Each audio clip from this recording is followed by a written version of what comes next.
হয় আজি নিশ্চিতভাৱে এই অকামলুৱা গাঁৱৰ যি সমন্বয় ক্ষেত্ৰ বৰগুৰি ই এক মহামিলনৰ তীৰ্থলৈ পৰ্যবেক্ষিত হৈছে। আচলতে অতীজৰ পূৰ্ব পৰম্পৰা অনুসৰি এজোপা বৰগছৰ তলত যি আধ্যাত্মিক পৰম্পৰাৰে চাকি বন্তি প্ৰজ্বলন কৰি কৃষিজীৱী জনসাধাৰণে ইয়াতে আচলতে ভোগ উৎসৰ্গা কৰে। এই ডাঙৰীয়া ভোগ বুলি কোৱা হয়।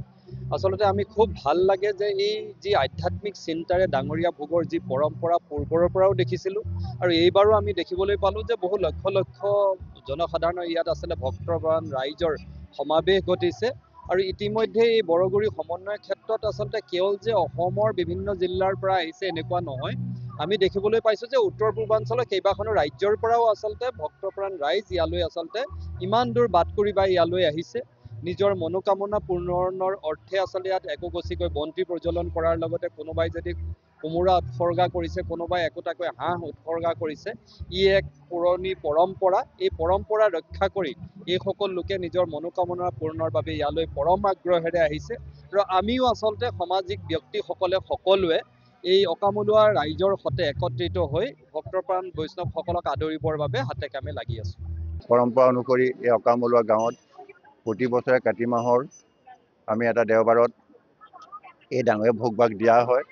আজিও আমি এই ডাঙৰীয়া ভোগ-ভাগ ইয়াতে থিৰ কৰা হৈছে। অসমৰ বিভিন্ন প্ৰান্তৰ তথা অসম তথা বিভিন্ন ৰাজ্যৰ ভক্তসকল সমাগত হৈছেহি।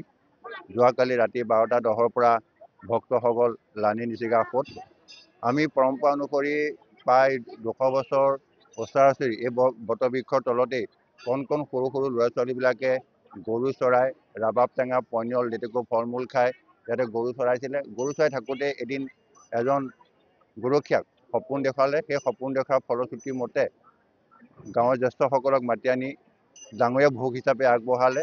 আৰু তেতিয়াই যি মনৰ কামনা তেখেতসকলে লৈ আগবঢ়াইছিলে, মনৰ কামনা সিদ্ধি হ'ল। আৰু সেই প্ৰবাদতে আজিও অসমৰ তথা বিভিন্ন ৰাজ্যৰ ভক্তসকল ইয়াত সমাগত হয়হি আৰু তেখেতসকলে মনৰ কামনা সিদ্ধিভাৱে আমলীয়া হাঁহ আৰু কোমোৰা ডাঙৰীয়া শ্ৰীচৰণত আগবঢ়ায়।